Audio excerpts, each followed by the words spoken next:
नमस्कार दर्शकबिन, एरोना टेलिभिजनको साप्ताहिक कार्यक्रम स्पोर्ट्स टकको यस एपिसोडमा यहाँलाई स्वागत गर्छु। म दिपेश ढकाल।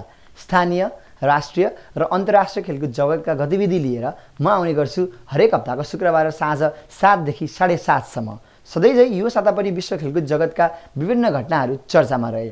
आज हामी साताभरि विश्वभरका खेलकुद माध्यममा छाएका तिनै गतिविधिमध्ये केही छानिएका सामग्रीका साथ उपस्थित भएका छौँ। आउनुहोस् यस साताका विभिन्न खेलकुद गतिविधिमा छलफल गर्नु अघि हेडलाइन्स हेरौँ।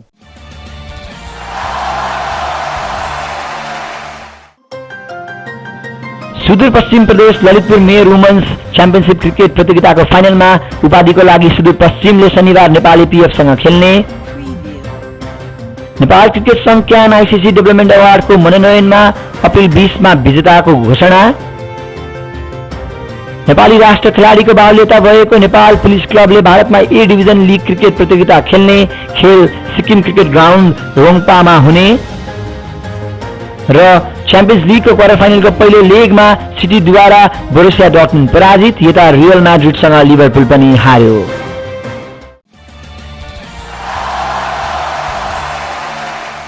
कार्यक्रमको सुरुवात गरौँ वुमेन्स च्याम्पियनसिपको खबरबाट।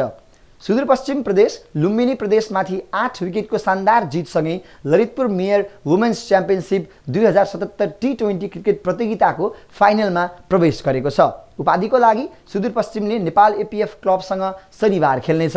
यता Nepal APF club Lalitpur mayor women's championship 2077 टी20 प्रतियोगिता लिग चरणमा अपराजितका साथ शीर्ष स्थान हुँदै फाइनलमा प्रवेश गरेको छ। प्रस्तुत छ यो रिपोर्ट।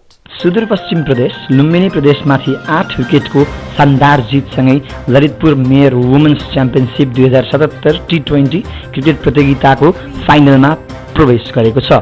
उपाधिको लागि सुदूरपश्चिमले अब नेपाल एपीएफ क्लबसँग शनिबार खेल्नेछ। जितको लागि 73 रनको विजय लक्ष्य पछ्याएको सुदूरपश्चिमले 12.3 ओभरमा 2 विकेट गुमाउँदै पुरा गर्यो। ओपनर मन्जु बोगटी 30 बलमा 3 चौका सहित 26 रनमा आउट भइन् भने बिन्दु रावल 20 बलमा 2 चौका सहित 17 रनमा अभिजित रहिन्। कविता जोशी 4 रनमा अभिजित रहिन्। रेवती धामी 22 बलमा 2 चौका सहित 17 रनमा आउट भइन्। त्यस्तै कृतिका मरासेनीले 2 विकेट लिइन्। त्यसअघि टियु क्रिकेट मैदानमा टस जितेर पहिला ब्याटिङ थालेको लुम्बिनीले 20 ओभरमा 9 विकेट गुमाउँदै 72 रन बनायो।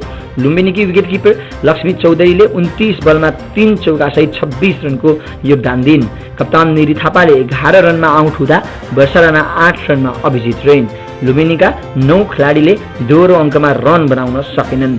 चौथो ओभरको दोस्रो बलमा मध्यगतिकी बलर सुनिता लोहारले ओपनर नीतु भण्डारीलाई 4 रनमा एलबीडब्ल्यू धरापमा पार्दै पहिलो सफलता दिलाएकी थिइन्। 9 ओभरको 5औं बलमा कविता जोशीले सरस्वती घरती मगरलाई 9 रनमा बोल्ड आउट गर्दै दोस्रो सफलता दिलाएकी थिइन्। 12औं ओभरको 5औं बलमा लक्ष्मीले सुनिता लोहारबाट लक्ष्मी चौधरीलाई उत्कृष्ट क्याच आउट गरेपछि लुम्बिनी दबावमा परेको थियो। 14औं ओभरमा लक्ष्मीले 3 विकेट लिएपछि लुम्बिनी सङ्कटमा परेको थियो। सरस्वती पुन 2, एलिसा केसी 3, मधु डीसी, स्वस्तिका बजगाई र कृतिका मरासेनीले खाता खोल्न सकेनन्। लक्ष्मीले मङ्गलबार प्रदेश 1 विरुद्ध ह्याट्रिक पनि गरेकी थिइन्। लुम्बिनी प्रदेश विरुद्ध पनि उच्च प्रदर्शन गर्दै 4 ओभरमा 17 रन खर्चेर 4 विकेट लिइन्। कप्तान ऋतु कनोजियाले 4 ओभरमा 14 रन खर्चेर 3 विकेट लिइन्। कविता जोशी, सुनिता लोहारले 1-1 विकेट लिए। यो जितसँगै सुदूरपश्चिम 4 खेलमा 3 मा जित र 1 मा हार सहित दोस्रो स्थानमा छ। यता Nepal APF club Lalitpur mayor women's championship 2077 टी20 प्रतियोगिता लिग चरणमा अपराजित साथ शीर्ष स्थानका साथ फाइनलमा पुगेको छ। 1 खेल अगावै फाइनलमा पुगेको एपीएफले लिग चरणको अन्तिम खेल बिहिबार लुम्बिनी प्रदेशलाई 40 रनले पराजित गर्दै अपराजित रहेको हो। जितको लागि 143 रनको विजय लक्ष्य पछ्याएको लुम्बिनी प्रदेशले निर्धारित 20 ओभरमा 2 विकेट गुमाउँदै 102 रन बनायो। लुम्बिनीकी ओपनर तथा विकेटकिपर लक्ष्मी चौधरीले 37 बलमा 5 चौका सहित सर्वाधिक 35 रनको योगदान दिइन्। नीतु भण्डारी 27 बलमा 1 चौका सहित 17 रनमा आउट भइन्। कप्तान नेरी थापा 19 बलमा 4 चौका सहित 27 रनमा अभिजित रहिन्। एपीएफ की बिनु बुढा मगर र रेखा रावलले एक विकेट लिए। त्यसअघि टियु क्रिकेट मैदानमा टस जितेर पहिला ब्याटिङ थालेको एपीएफले निर्धारित 20 ओभरमा 6 विकेट गुमाउँदै 142 रन बनायो। एपीएफ की ममता चौधरीले 48 बलमा 4 चौका र 1 छक्का सहित सर्वाधिक 47 रनको योगदान दिइन्। कप्तान सीता राणा मगरले 18 बलमा 5 चौका सहित 28 रन जोडिन्। ओपनर राजमती ऐरी 23, इन्दु वर्मा 3, ज्योति पाण्डे 5 र सरिता मगर 7 रनमा आउट भइन्। रेखा रावल 3 र बिन्दु बुढा 5 रनमा अभिजित रहे। लुम्बिनी प्रदेशकी स्वस्तिका बजगाई र कृतिका मरासैनीले 2 विकेट लिए। निरी थापा मगर र ससेदी पुनले भने 1 विकेट लिए। अब पालो क्रिकेट सङ्घको। कोरोनाका कारण ठप्प क्रिकेटलाई पुनः सुचारू गर्न आफ्नो तर्फबाट कोसिस गर्ने देशका क्रिकेट सङ्घलाई अन्तर्राष्ट्रिय क्रिकेट परिषद आइसिसीले नेपाल क्रिकेट सङ्घ क्यानलाई डेभलपमेन्ट अवार्डको मनोनयनमा समेटेको छ। नेपाल सहित अन्य देश कसरी मनोनयनमा पर्न सफल भए भन्ने विषयलाई पनि आइसिसीले उल्लेख गरेको छ। आइसिसीले अप्रिल 20 मा मनोनयनमा परेका राष्ट्र क्रिकेट सङ्घ मध्येबाट विजेता घोषणा गर्ने जनाएको छ। हेरौँ यो रिपोर्ट। नेपाल क्रिकेट सङ्घ क्यान आइसिसी डेभलपमेन्ट अवार्डको मनोनयनमा परेको छ। कोरोनाका कारण ठप्प क्रिकेटलाई पुनः सुचारू गर्न आफ्ना तर्फबाट कोसिस गर्ने देशका क्रिकेट सङ्घलाई अन्तर्राष्ट्रिय क्रिकेट परिषद आइसिसीले डेभलपमेन्ट अवार्डको मनोनयनमा समेटेको छ। नेपाल सहित अन्य देश कसरी मनोनयनमा पर्न सफल भए भन्ने विषयलाई पनि आइसिसीले उल्लेख गरेको छ। क्रिकेटलाई पुनः सुचारू गर्न क्यानले गरेको प्रयासका कारण मनोनयनमा परेको उल्लेख गरिएको छ। क्यानले कोरोना महामारीको समयमा गत पुसमा दाङको लमैमा प्रधानमन्त्री महिला टी20 क्रिकेट प्रतियोगिता आयोजना गरेको थियो। त्यस्तै माघमा पुरुष प्रधानमन्त्री कप 1 दिवसीय क्रिकेट प्रतियोगिता आयोजना गरेको थियो। मनोनयनमा परेको राष्ट्रले आफ्नो क्षेत्रको भने विजेता रहेका छन्। नेपालले एसिया क्षेत्रको विजेता बन्दै ग्लोबल मनोनयनमा पर्न सफल रहेको हो। मुख्य अवार्ड अप्रिल 20 मा घोषणा हुनेछ। नामिबियाले क्षमता अभिवृद्धि, अर्जेन्टिनाले अनलाइन कोचिङ, अम्पायरिङ र स्कोरिङ कोर्स सञ्चालन गरेको, भानुआतुले महिला क्रिकेट टी20 फाइनल र महिला टी20 प्रतियोगिता लाइभ स्ट्रिमिङ र इटालीले क्रिकेट मेनिया गरेको उल्लेख गरेको छ। आइसिसीले अप्रिल 20 मा मनोनयनमा परेका राष्ट्रिय क्रिकेट सङ्घबाट विजेता घोषणा गरिने जनाएको छ। सङ्घको खबरपछि अब लागौँ नेपाल पुलिस क्लबको खबरतर्फ। नेपाल पुलिस क्लबले भारतमा सिक्किम क्रिकेट एसोसिएसनले आयोजना गर्न लागेको ए डिभिजन लिग क्रिकेट प्रतियोगिता खेल्ने भएको छ। खेल खेल्न पुलिस बुधबार त्यसतर्फ प्रस्थान गरेको छ। प्रतियोगितामा नेपाल आमन्त्रित टोलीको रूपमा खेल्ने जनाइएको छ। हेरौँ यो सामग्री। नेपाली राष्ट्र खेलाडीको बाहुल्यता भएको नेपाल पुलिस क्लबले भारतमा ए डिभिजन लिग क्रिकेट प्रतियोगिता खेल्ने भएको छ। सिक्किम क्रिकेट एसोसिएसनको आयोजनामा खेल्न लागेको ए डिभिजन लिग क्रिकेट खेल्न पुलिस बुधबार त्यसतर्फ प्रस्थान गरेको थियो। प्रतियोगितामा नेपाल आमन्त्रित टोलीको रूपमा खेल्ने सिक्किमले जनाएको छ। पुलिस समूह ए मा छ। समूह ए मा पुलिससँगै black angel SP, royal northern brothers, white conch र Gyalshing and district welfare cricket association पनि रहेका छन्। पुलिसले पहिलो खेल शुक्रबार व्हाइट कन्चसँग खेल्नेछ। खेल सिक्किम क्रिकेट ग्राउन्ड रङ्पोमा हुनेछ। खेल बिहान 8:45 सुरु हुनेछ। सिक्किमका अनुसार पुलिसको टोलीमा सिद्धान्त लोहनी, रसिद खान, अनिल कुमार शाह, सुनिल धमला, दिलीप नाथ, योगेन्द्र सिंह कार्की, अनिल खरेल लगायतका खेलाडीहरू रहेका छन्। नेदरल्यान्ड्स र मलेसियासँग वैशाख पहिलो साता हुने त्रिकोणात्मक टी20 सिरिजको लागि दिपेन्द्र सिंह ऐरी, पवन सराफ, ललित नारायण राजवंशी, आरिफ शेख र कुशल भुर्तेल बन्द प्रशिक्षणमा हुँदा केही खेलाडी परिवर्तन गरेको छ। सिद्धान्त र अनिल खरेललाई टोलीमा समेटिएको छ।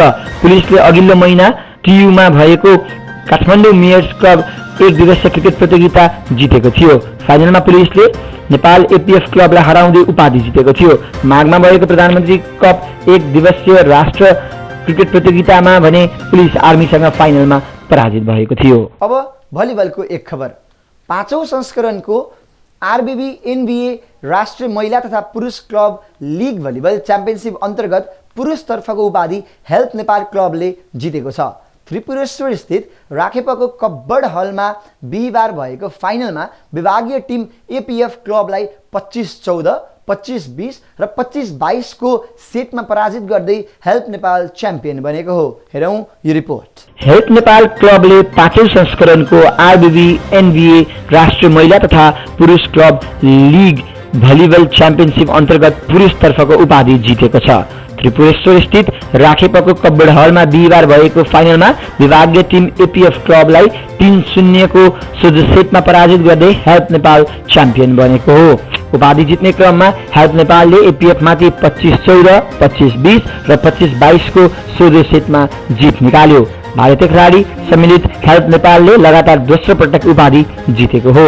समग्रमा हेल्प नेपालको यो तेस्रो उपाधि हो। यस जितसँगै हेल्प नेपालले लिगको अन्तिम खेलमा एपीएफसँग बेहोरेको हारको बदला समेत लिएको छ। उपाधिसँगै हेल्प नेपालले नगद 3 लाख पुरस्कार प्राप्त गरेको छ। उपविजेता बनेको एपीएफले 1,50,000 रुपैयाँमा चित्त बुझायो। पुरुषतर्फ तेस्रो भएको बुलबुलले राराले 76,000 र चौथो बनेको नेपाल पुलिसले 37,500 रुपैयाँ प्राप्त गर्यो। अब लागौँ ब्याडमिन्टनको खबरतर्फ।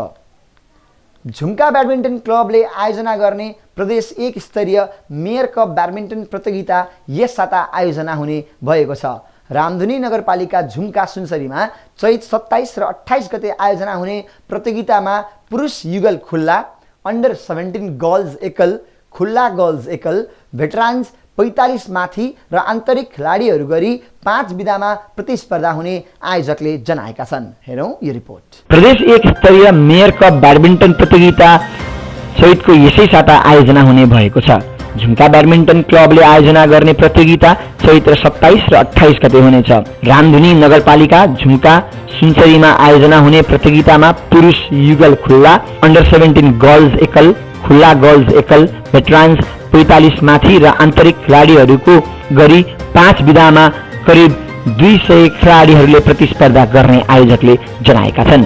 करिब 12 लाखको लागतमा रहेको प्रतिस्पर्धामा पुरुष युगल तर्फका शीर्ष 3 विजेताले नगद 30,000, 20,000 र 10,000 सहित मेडल र ट्रफी प्राप्त गर्नेछन्। यसै अन्डर 17 र खुल्ला गर्ल्स एकल महिलातर्फ शीर्ष 3 ले 10,000, 7,000 र 3,000, भेटरान्स तर्फका शीर्ष 3 ले 15,000, 10,000 र 7,000 तथा आन्तरिक बीचका शीर्ष 3 ले 15,000, 10,000 र 5,000 सहित मेडल, ट्रफी र प्रमाणपत्र प्राप्त गर्ने प्रतियोगिताका संयोजक पुष्प दाहालले जानकारी गराएका छन्। प्रतियोगितामा सहभागी हुने खेलाडीका लागि बिहानको खाजा र लन्च आयोजकले बेहोर्ने भएका छन्। यस्तै प्रतियोगितामा नाम दर्ता गर्नका लागि खेलाडीले प्रति रु 1,000 र दर्ता गर्ने समय चैत 24 गते 4 बजेसम्म रहेको भनी संयोजक दाहालले बताए। अब पालो भएको छ एउटा व्यापारिक विश्रामको। हामीसँगै रहनुहोला। व्यापारिक विश्रामपछि पुनः स्वागत छ यहाँलाई कार्यक्रम स्पोर्ट्स टकमा। अब राष्ट्रिय खेलकुद विकासको प्रसङ्ग। राष्ट्रिय खेलकुद विकास नियमावली 2077 ले थप 9 बुँदासहित राखेपाको कार्यकारी समितिको काम, कर्तव्य र अधिकारको व्यवस्था गर्न प्रस्ताव गरेको छ। यससँगै राखेपाको कार्यकारी समितिको अधिकार थप गरेको छ। समितिको काम, कर्तव्य र अधिकारको व्याख्या राष्ट्रिय खेलकुद विकास ऐन 2077 मै पनि रहेको छ। हेरौँ यो रिपोर्ट। राष्ट्रिय खेलकुद विकास नियमावली 2077 ले राखेपाको कार्यकारी समितिको अधिकार थप गरेको छ। समितिको काम, कर्तव्य र अधिकारको व्याख्या राष्ट्रिय खेलकुद विकास ऐन 2077 मै पनि रहेको छ। नियमावलीले थप 9 बुँदासहित राखेपाको कार्यकारी समितिको काम, कर्तव्य र अधिकारको व्यवस्था गर्न प्रस्ताव गरेको हो। राष्ट्रिय खेलकुद विकास ऐन 2077 असार 17 गते कार्यान्वयनमा आएको थियो। ऐन कार्यान्वयनमा आए लगतै युवा तथा खेलकुद मन्त्रालयले सहसचिव भक्तबहादुर ढकालको नेतृत्वको मस्यौदा कार्यदल गठन गरेको थियो। कार्यदलले सरकारवाला निकायसँग छलफल गरी निर्माण गरेको प्रस्तावित नियमावलीमा राखेपाको कार्यकारी समितिको अधिकार थप भएर आएको हो। ऐनले राखेपा सञ्चालनका लागि कार्यकारी समितिको व्यवस्था गरेको छ। सदस्य सचिव एक्लैले राखेपा सञ्चालन गर्ने यसअघिको व्यवस्थालाई परिमार्जन गर्दै नयाँ ऐनले कार्यकारी समितिको परिकल्पना गरेको हो। नियमावलीको पहिलो बुँदामा परिषदको बैठकमा छलफल गरिने विषयको प्राथमिकताका क्रम निर्धारण गरिने व्यवस्था गरिएको छ। यस्तै परिषदद्वारा सञ्चालित योजना र कार्यक्रमको अनुमान तथा मूल्याङ्कन गर्ने र गराउने अधिकार कार्यकारी समितिलाई दिएको छ।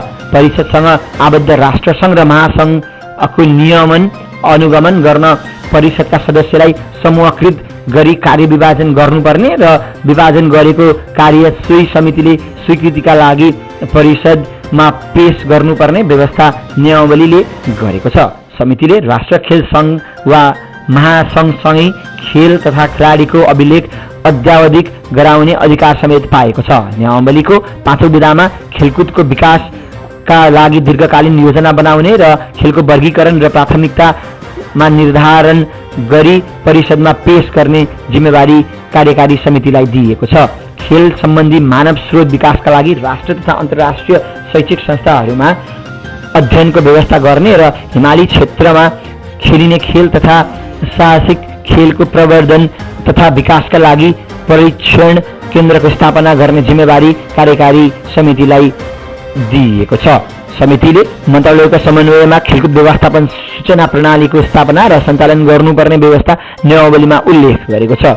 ऐन कार्यान्वयनमा आएको लामो समय बितिसक्दा समेत राखेको कार्यकारी समितिले पूर्णता पाउन भने अझै सकेको छैन। केही हप्ता अघि मात्र खेलकुद मन्त्री बाबा तामाङले एकेन्द्र कुँवर र नन्दा बस्याललाई कार्यकारी समितिमा सदस्यमा मनोनित गरेका थिए, तर राखेपको बोर्ड बैठकले तय गर्नुपर्ने थप 2 सदस्य अझै मनोनित हुन सकेका छैनन्। मनोनयन गर्नुपर्ने बोर्ड बैठक बस्न खेलकुद मन्त्री र सदस्य सचिवले रुचि देखाएका भने छैनन्। नयाँ ऐनले राखेपा सञ्चालनका लागि सदस्य सचिवको संयोजकत्वमा 7 सदस्यीय कार्यकारी समितिको व्यवस्था गरेको छ। खेलकुद मन्त्रालयका खेलकुद महाशाखा प्रमुख पदेन सदस्य रहने समितिमा राखेपाका प्रशासन विभाग प्रमुख समिति सचिव रहने व्यवस्था समेत छ। समितिमा रहने 2 सदस्य मन्त्रीले मनोनित गर्ने र बाँकी 2 सदस्य बोर्ड बैठकले मनोनित गर्न पाउने व्यवस्था नयाँ ऐनले गरेको छ। अब एक बक्सिङको खबर। एसियाली बक्सिङ महासङ्घ एएसबीसी को आयोजनामा भारतको नयाँ दिल्लीमा मे 21 देखि 31 तारिकसम्म हुने प्रतियोगितामा नेपाल बक्सिङ सङ्घले खेलाडी छनौट प्रतियोगिता आइतबारदेखि सञ्चालन गर्ने भएको छ।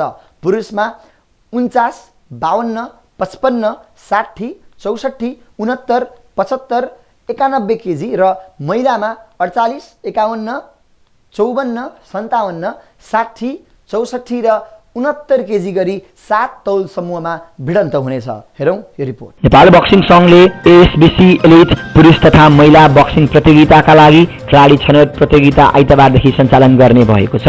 एसियाली बक्सिङ महासङ्घ एएसबीसी को आयोजनामा प्रतियोगिता भारतको नयाँ दिल्लीमा मे 21 देखि 31 तारिकसम्म हुँदैछ। पुरुषमा 49, 52, 55, 60, 64, 69, 75 केजी र 91 केजी माथि गरी 8 तौल समूहमा प्रतिस्पर्धा हुने नेपाल बक्सिङ सङ्घका प्रवक्ता श्याम काजी अवालेले जनाएका छन्। महिलामा 48, 51, 54, 57, 60, 64 र 69 केजी गरी 7 तौल समूहमा भिडन्त हुने उनले जनाएका छन्। बक्सिङ सङ्घले आयोजना गर्ने कुनै पनि प्रदेश, राष्ट्रिय वा अन्तर्राष्ट्रिय प्रतियोगितामा पदक जितेको खेलाडीले सहभागिताको अवसर पाउने बताइएको छ। 19 देखि 40 वर्षभित्रका खेलाडी छनौटमा सहभागी हुन योग्य हुनेछन्। कुन तौल समूहका खेलाडी गराउने भन्ने विषयमा खेलाडीको प्रदर्शन र उत्कृष्टताको आधारमा सङ्घले निर्णय गर्ने प्रवक्ता अवालेले जानकारी गराए। खेल साध्य स्थित अन्तर्राष्ट्रिय खेलकुद परिसर हातामा हुनेछ। कोरोना भाइरस कोभिड-19 लाई ख्याल गर्दै एक बाउटमा 3 प्रशिक्षक वा सहयोगी मात्र खेल स्थानमा प्रवेश गर्न पाउने बताइएको छ। यस्तै बक्सिङ सङ्घले आमन्त्रण गरेका सीमित अतिथि बाहेक दर्शकलाई हालभित्र प्रवेश निषेध गरिएको छ। छनौट सहित 31 गतेसम्म चल्नेछ। अब अन्तिममा चर्चा च्याम्पियन्स लिगको। युएफए च्याम्पियन्स लिगको क्वार्टर फाइनलको पहिलो लेगमा इङ्ग्लिस क्लब म्यान्चेस्टर सिटीले जर्मन क्लब बोरुसिया डर्टमुन्डलाई पराजित गरेको छ। घरेलु मैदानमा मंगलबार राति भएको खेलमा सिटीले डर्टमुन्डलाई 2-1 ले पराजित गरेको हो। यता ब्राजिली विङ्गर भिनिसियस जुनियरको 2 गोलको मद्दतमा स्पेनिस क्लब रियल मैड्रिडले च्याम्पियन्स लिगको क्वार्टर फाइनलको पहिलो लेगमा इङ्ग्लिस क्लब लिभरपुललाई पराजित गरेको छ। हेरौं यो रिपोर्ट। युएफए च्याम्पियन्स लिगको क्वार्टर फाइनलको पहिलो लेगमा इङ्ग्लिस क्लब म्यान्चेस्टर सिटीले जर्मन क्लब बोरुसिया डर्टमुन्डलाई पराजित गरेको छ। घरेलु मैदान इतिहाद स्टेडियममा मंगलबार राति भएको खेलमा सिटीले डर्टमुन्डलाई 2-1 ले पराजित गरेको हो। सिटीको जितमा केभिन डी ब्रुयन र फिल फोडेनले गोल गर्दा डर्टमुन्डका मार्को रोयसले 1 गोल फर्काए। 19औं मिनेटमा केभिन डी ब्रुयनको गोलबाट सिटीले अग्रता लिएको थियो। 90औं मिनेटमा इल्के गुन्डोगानको पासमा फिल फोडेनले गोल गर्दै सिटीलाई 2-1 को जित दिलाएका थिए। यो जितसँगै सिटीको सेमिफाइनल पुग्ने सम्भावना पनि बलियो भएको छ। दोस्रो लेगमा यही नतिजा कायम राख्न सके सिटीले अन्तिम 4 को यात्रा तय गर्नेछ। डर्टमुन्डलाई सेमिफाइनल पुग्न कम्तीमा 2-0 को जित आवश्यक पर्नेछ। दोस्रो लेगको खेलमा 15 अप्रिलमा डर्टमुन्डको मैदानमा हुनेछ। यता ब्राजिली विङ्गर विनिसियस जुनियरको 2 तथा मार्को एसेन्सियोको 1 गोलको मद्दतमा स्पेनिस क्लब रियल मैड्रिडले यूएफए च्याम्पियन्स लीगको क्वार्टर फाइनलको पहिलो लेगमा इंग्लिस क्लब लिभरपुललाई पराजित गरेको छ। मंगलबार राति भएको खेलमा घरेलु टोली रियलले लिभरपुललाई 3-1 ले पराजित गरेको हो। लिभरपुलका मोहम्मद सलाहले 1 गोल फर्काए। खेलको दोस्रो मिनेटमा नै करिम बेन्जेमाको प्रहारलाई लिभरपुलका गोल रक्षक एलिसन बेकरले बचाउँदा रियल अग्रता लिनबाट चुकेको थियो। 27औं मिनेटमा विनिसियसले गोल गर्दै रियललाई 1-0 ले अघि बढाए। टोनी क्रुजको पिन पोइन्ट लङ बल पासमा 2 डिफेन्डर बीचबाट विनिसियसले गोल गर्न सफल भएका थिए। 32औं मिनेटमा विनिसियसको प्रहार पोस्टबाट नजिकै बाहिर रियल अग्रता दोब्बर पार्नबाट चुकेको थियो। 36औं मिनेटमा मार्को एसेन्सियाले गोल गर्दै रियललाई पहिलो हाफमा 2-0 को अग्रता दिलाए। एलेक्जेन्डर आर्नोल्डको गल्तीमा मार्को एसेन्सियाले नियन्त्रणमा लिँदै गोल गर्न सफल भएका थिए। 51औं मिनेटमा मोहम्मद सलाहले गोल गर्दै 2-1 को अवस्थामा ल्याउँदै लिभरपुललाई खेलमा फर्कने संकेत दिएका थिए। उनले डिएगो जोटाको पासमा क्लोज रेन्जबाट गोल गर्न सफल हुँदा रियलका गोल रक्षक थिबाउट कोटुवाले बचाउने प्रयास गरे पनि सफल हुन सकेनन्। यो जितसँगै रियलको सेमिफाइनल पुग्ने सम्भावना बलियो भएको छ। दोस्रो लेगमा यही नतिजा कायम राख्न सके रियलले अन्तिम 4 को यात्रा तय गर्नेछ। दोस्रो लेग 15 अप्रिलमा एनफिल्डमा हुनेछ। यता सुपरस्टार फरवार्ड क्रिस्टियानो रोनाल्डो र पाउलो डिबालाको गोलको मद्दतमा युभेन्टसले इटालियन सिरी एमा नेपोलीलाई 2-1 ले पराजित गरेको छ। एलियन्स स्टेडियम टोरिनीमा बुधबार राति भएको खेलमा पाउना टोलीका लोरेन्जो इन्सिग्ले अन्तिम समयमा गोल गरे पनि हार भने टार्न सकेनन्। हाम्रो कार्यक्रमको निर्धारित समय पनि समाप्त भइसकेको छ। अर्को हप्ता फेरि भेट्ने बाचाका साथ म दिपेश ढकाल पनि बिदा माग्न चाहन्छु। हेर्दै गर्नुहोला एरिना टेलिभिजन। हस्त नमस्कार।